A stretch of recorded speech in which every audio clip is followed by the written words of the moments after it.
cima disso, gastando mais R$1.500 pra moeda. Acho que eu vou de carro. Ah, o carro dele tá mais cedo. Eu já tinha voltado. Tô pensando em ir de carro. Uma boa, Paula Seado ganhou de carro.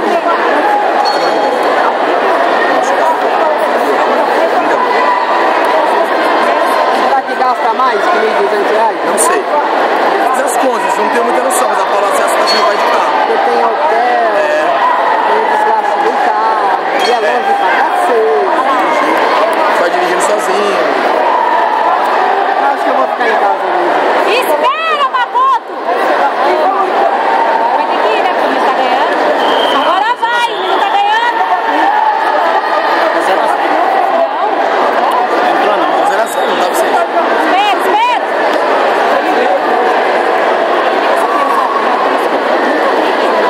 Ele faz catamento, Ele não gosta de treinar. Vamos cobrar. Ele tá resolvido. Vamos cobrar. O que aconteceu? Acho que pra mim deram a cerveja de graça. Não, é porque era Antártica. Gritos, pai! Fizeram.